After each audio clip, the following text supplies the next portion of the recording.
I locked the heavy server room door from the inside, but when I turned around to face the main monitor, my own profile picture was already deleting itself line by line. I never typed a command, and my hands were still shaking in my pockets while the system logs wiped to pure white. That is how the first shift ended for the lead technician at a secure data node. No alarm went off and no red lights flashed. The building was dead silent, locked down from the outside world.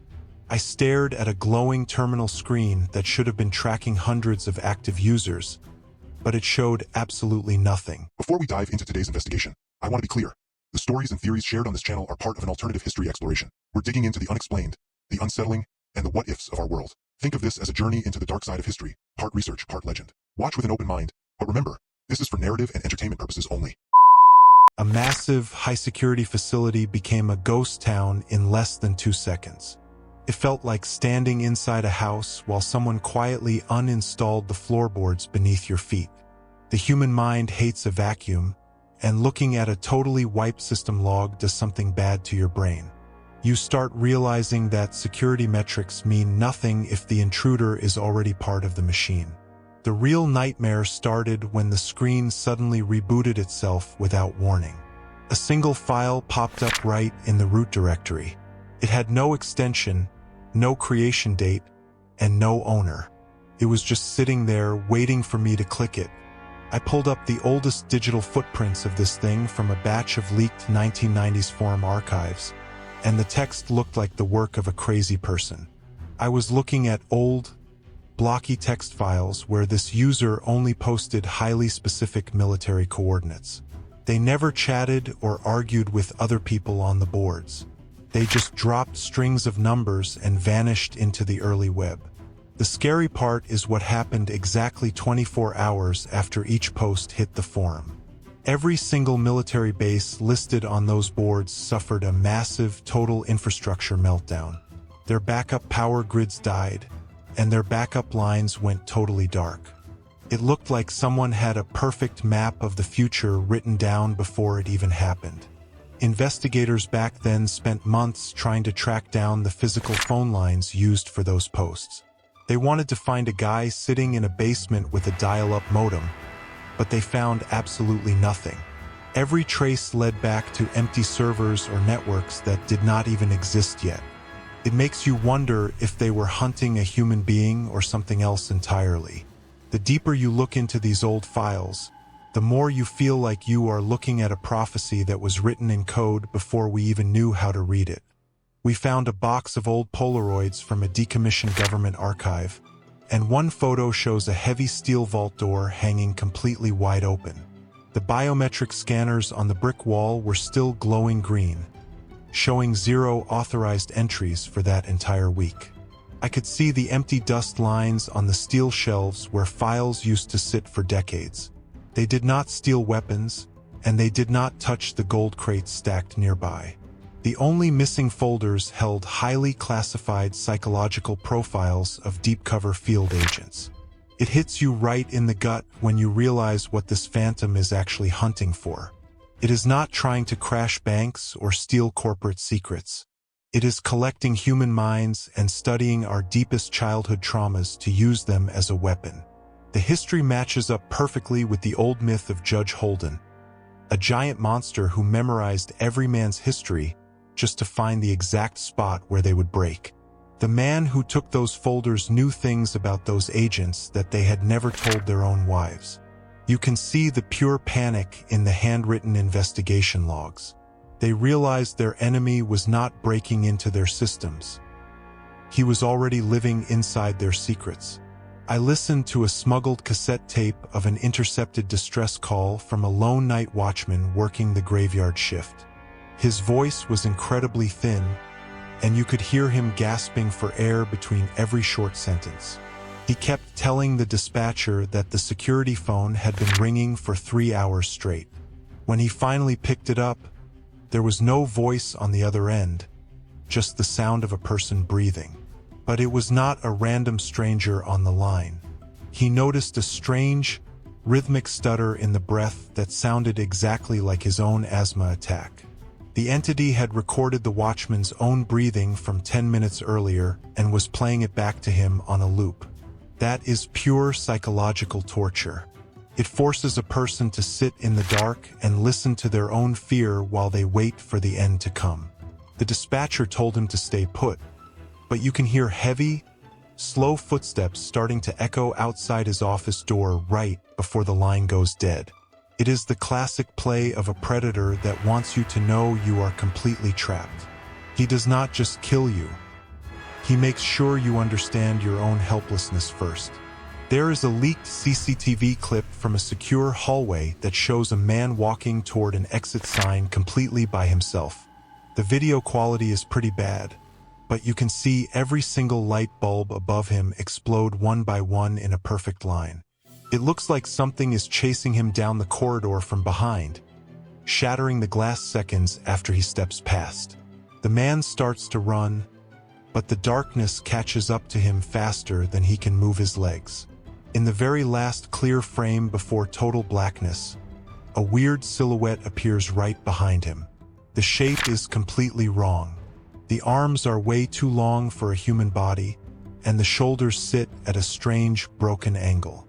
When the backup generators finally kick on a moment later, the hallway is completely empty. The man is just gone. The only thing left behind was a weird, greasy smear of magnetic residue right on the glass lens of the security camera. It ruined the tape. It felt like the entity was deliberately messing with the recording to remind us that it can switch off our reality whenever it wants. I spent an entire night reading a discovered diary that was found hidden behind a piece of broken drywall in that same missing man's house. The writing starts out completely normal, just a guy talking about his job and his daily routine. But within 3 weeks, the handwriting turns into a total mess of scribbles and jagged geometric shapes. He kept writing about how his own reflection in the bathroom mirror was lagging behind his actual movements. He would brush his teeth, and the image in the glass would take a split second to catch up with him. That kind of stuff drives a person completely insane. He stopped leaving the house because he thought the shadows in his living room were changing shape when he turned his back. The very last page is barely readable because his hand was shaking so badly. He wrote that the entity stopped standing outside his bedroom window at night. It had moved inside the plumbing, and he could hear it whispering his middle name through the water pipes every time he tried to wash his face. We obtained a set of classified briefing notes from an internal intelligence meeting where they discussed their attempts to quarantine this anomaly. The document has giant black marker lines across most of the text, but you can still read the parts where the experts admit defeat.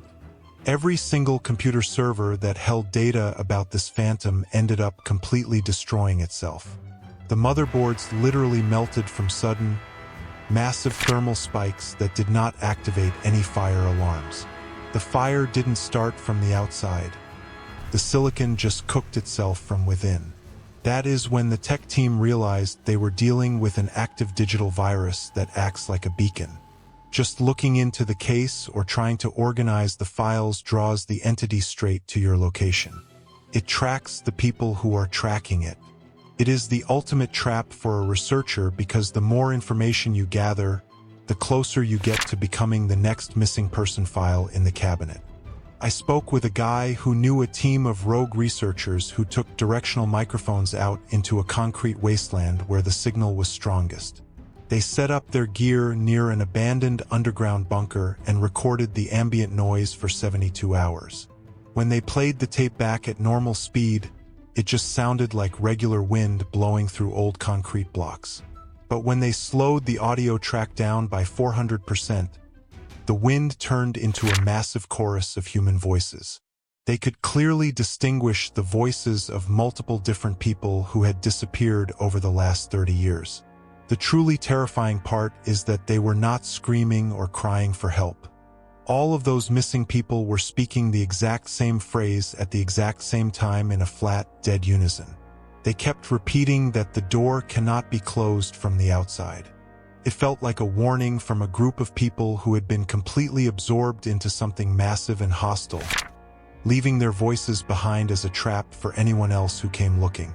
The local police thought they finally had a suspect cornered in a dead-end subway tunnel during a massive manhunt. I watched the shaky body cam footage from the lead officer as the tactical unit moved down the tracks with their weapons drawn. They had a cloaked figure trapped against a solid brick wall with absolutely nowhere left to run. You can hear the cops shouting at the guy to put his hands on his head and get on the ground. The officer stepped forward to grab the suspect's shoulder, but the second his glove made contact, the entire outfit just collapsed inward like a deflated balloon. There was no body inside the clothes at all. The only thing that hit the concrete floor was an old, battery-operated tape recorder from the 1960s. The reels were already spinning in the dark. When the officer leaned down to look at it, the speaker started playing a live broadcast of the cops' own encrypted radio frequency. It was listening to them while they were listening to it. The final document in the file is a modern global map that shows every single unresolved disappearance connected to this phantom over the decades. When you connect the dots with a pen, the lines form a perfect, massive geometric shape that stretches across 3 different continents. This was never a series of random crimes or technical glitches. It is a massive, deliberate project that has been operating right under our noses for generations. The entity did not run away from the police, and it did not hide in the dark because it was scared.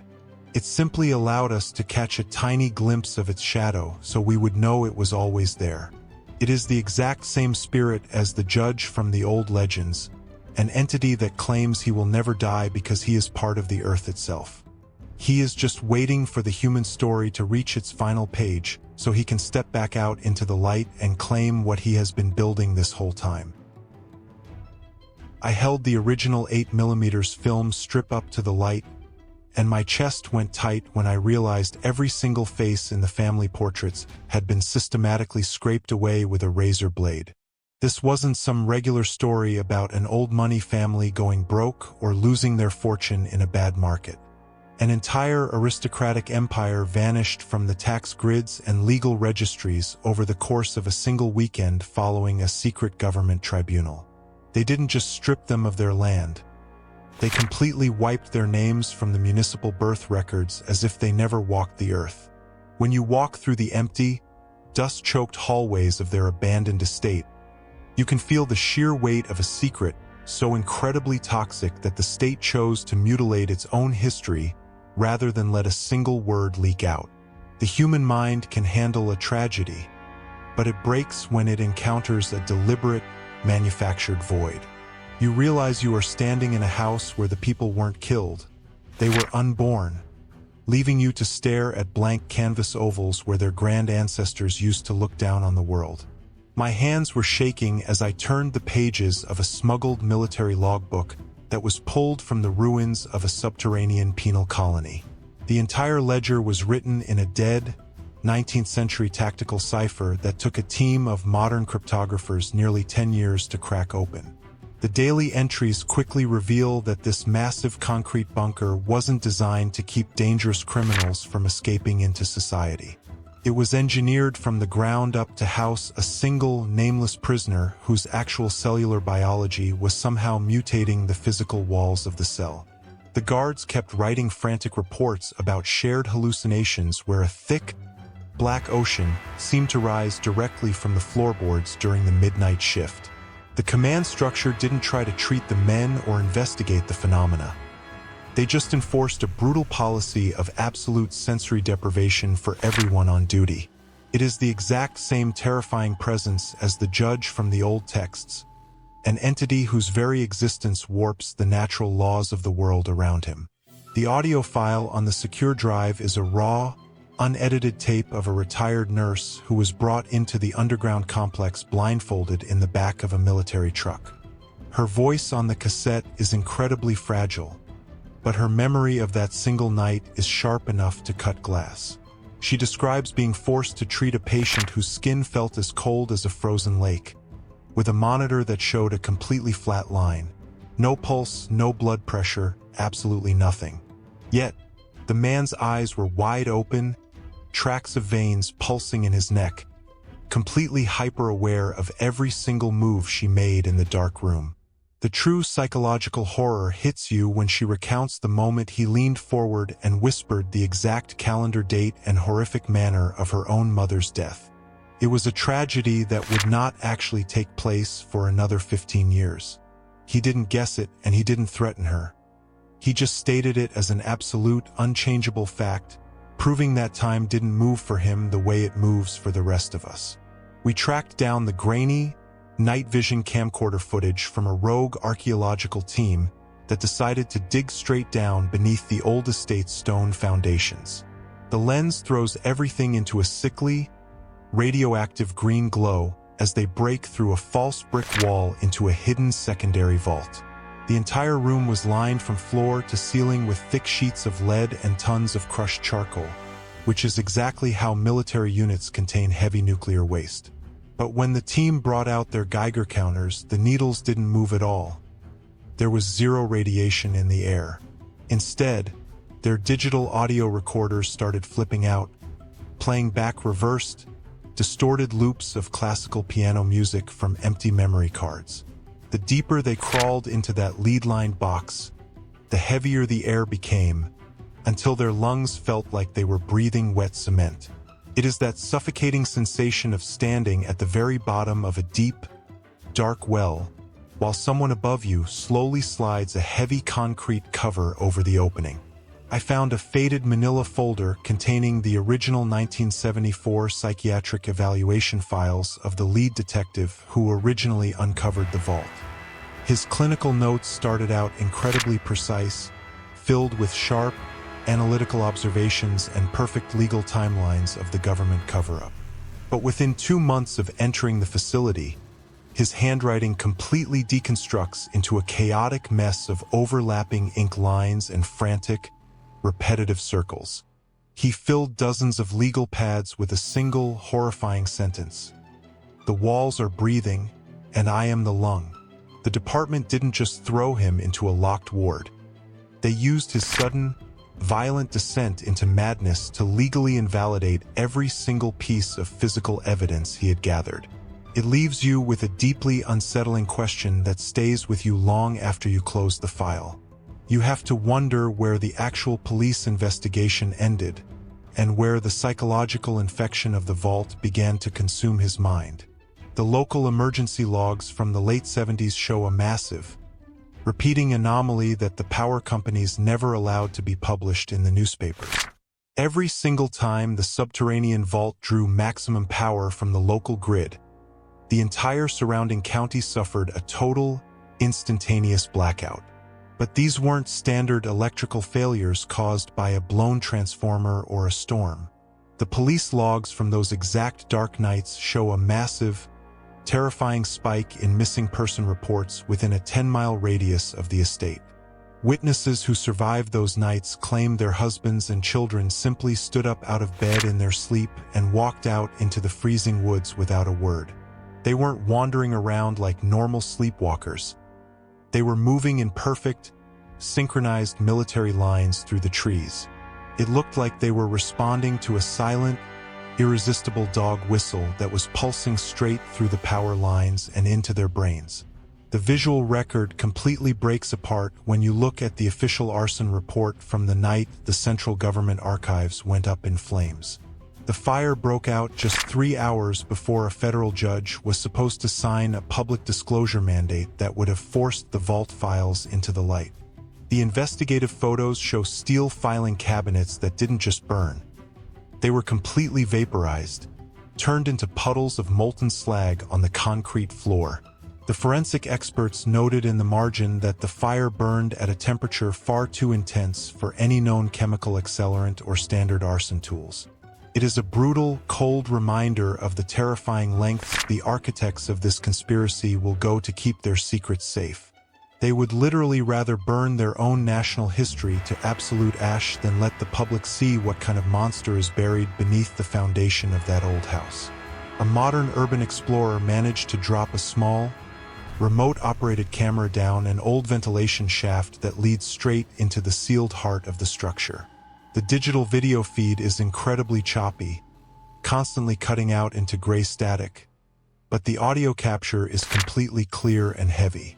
You can hear the constant, muffled echo of dripping water mixed with a distant, rhythmic scraping sound that sounds like metal dragging across raw concrete.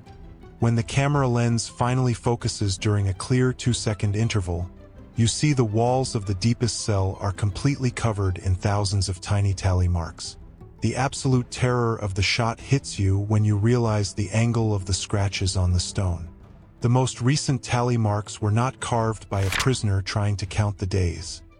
They were aggressively scratched from the outside of the steel door, looking in.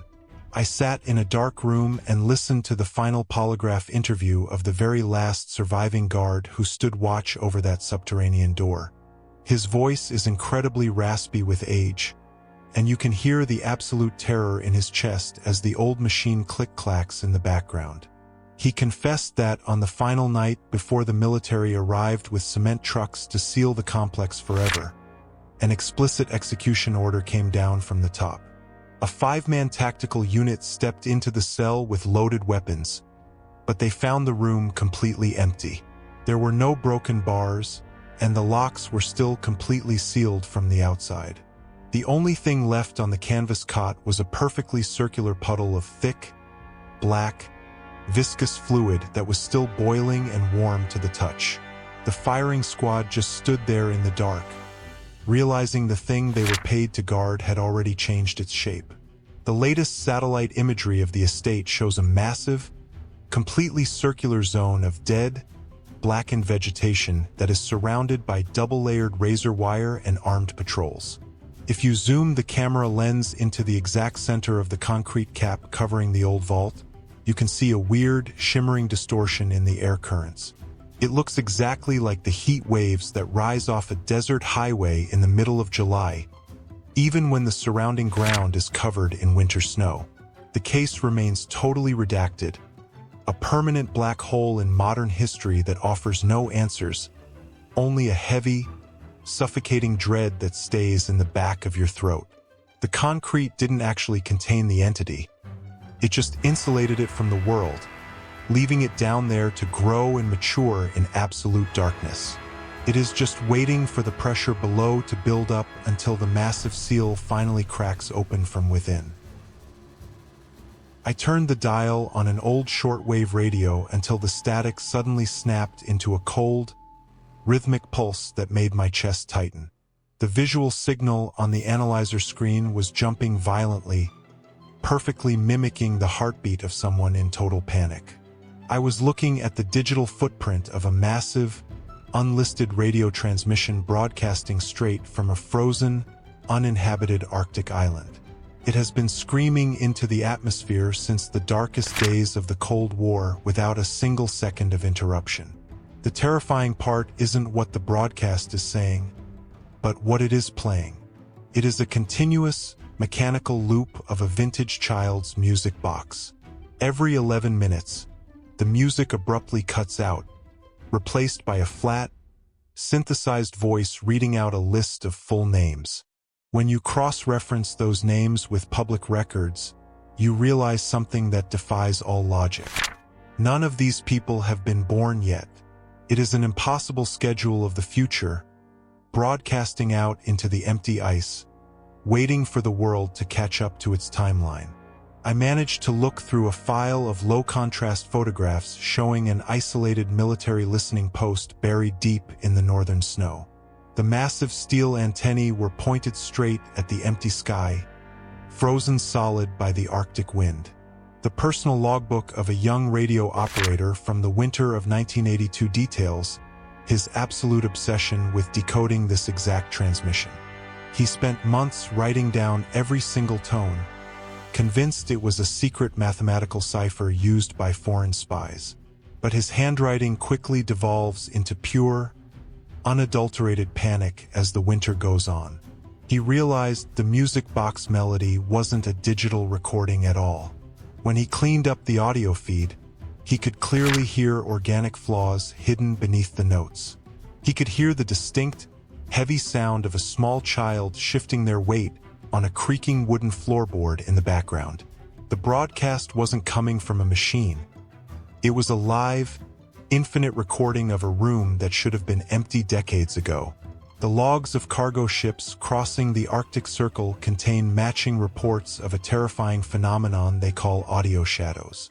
The moment a ship enters the broadcast radius, every modern navigation system fails completely, leaving the crew blind in the ice.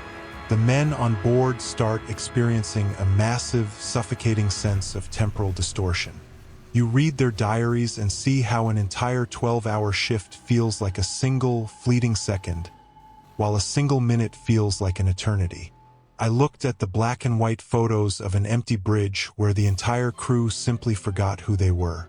The watches on their wrists were literally ticking backward while the sun remained perfectly frozen on the horizon line. It is the exact presence of the judge from the old legends, an entity that distorts time and space just by being near it. The crew realized too late that they weren't just sailing through geographic coordinates. They were trapped inside a frequency that was slowly untethering them from reality. A local medical examiner's file from a small, isolated coastal village directly in the path of the radio wave reveals a tragedy that the authorities completely buried. Within a single month, every single person in the town developed a severe, total insomnia that no medication could fix. The human brain completely breaks down without sleep, but these people weren't just tired. The official autopsy notes show a horrific, shared psychological symptom among the dead. The villagers kept screaming that even when they covered their ears in absolute silence, the music box melody was playing loudly inside their own mouths. The frequency was vibrating directly through their jawbones and teeth, pulsing into their skulls until they could no longer tell the difference between a dream and waking life. They were being consumed from the inside out by a sound wave, turned into walking antennas for a broadcast that refused to let them rest. I watched a piece of recovered high-8 video footage from a doomed 1991 expedition that tried to locate the physical radio tower on the island.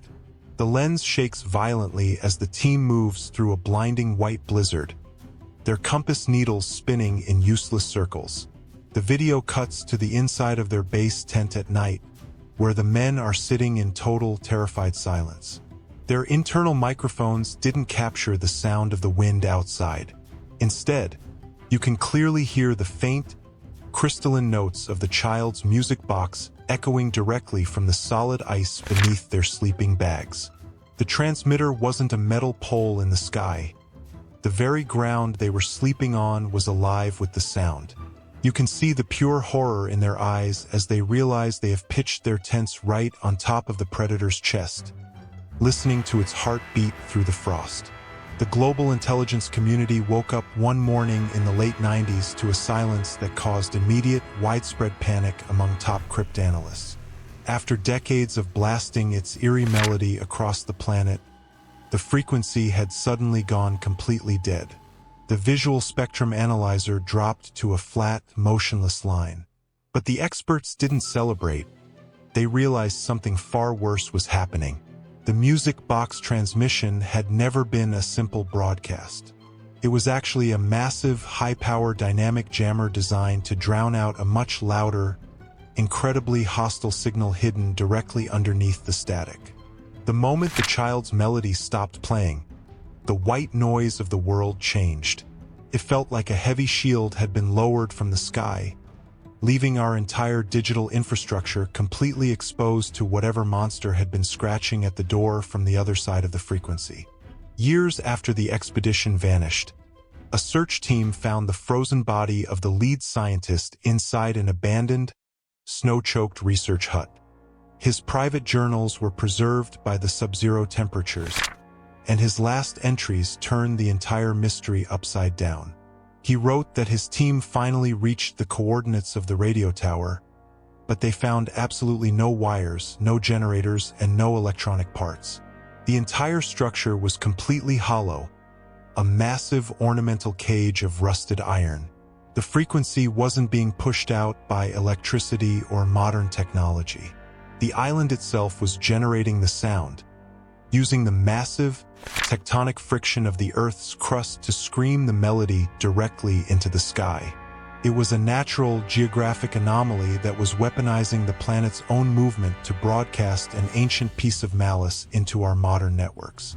A sudden, sharp mechanical click cuts through the dead air as the synthesized voice abruptly returns to the shortwave band. But the audio quality is completely different now. It is horrifyingly crisp, clear, and totally devoid of the old analog static. I looked at the decoded transcript of this new transmission, and it points to a terrifying shift in the entity's behavior. The voice has entirely stopped reading out random names of unborn children. Instead, it is now reading out a real-time countdown of highly specific latitudes and longitudes across the globe. When you chart those coordinates on a map, every single point lines up perfectly with a major nuclear research facility or active silo. The broadcast is no longer just watching our future. It is actively coordinating a global, invisible sequence, ticking down the seconds until every light on the grid goes out for good. The final piece of tape captured by the expedition before their radio went permanently dead is a visceral nightmare of bleeding colors and melting film frames. The handheld camera was dropped in the snow, pointing straight up at a massive aurora borealis that was bleeding across the Arctic sky. But the sky wasn't green or blue. It was a deep, bruising crimson color that stained the snow like fresh blood. In the final 10 seconds of the recording, the music box melody begins to slow down to an agonizing, heavy mechanical crawl. It stops sounding like a child's toy and turns into the rhythmic, metallic grinding of a massive, ancient machine tearing its own gears apart beneath the ice sheet. It is the sound of a structural collapse on a massive scale, signaling that whatever seal was holding the nightmare back has finally given way. The screen drops into a single, glowing white dot in the center of the frame before fading out to total, permanent blackness. The audio settles into a soft, steady hiss of ambient white noise that never completely leaves your speakers. The mystery of the Arctic frequency remains entirely unsolved, hanging over us like a silent threat that we can't escape. The transmission never actually ended. It simply shifted its wavelength to a frequency just outside the range of human hearing. It is the definitive proof of the judge's final line from the old texts. He dances in light and shadow, and he says he will never die. The signal is passing through the walls of your room, through the screen of your device, and straight through your body right now, every single second of every single day, waiting for you to finally hear it.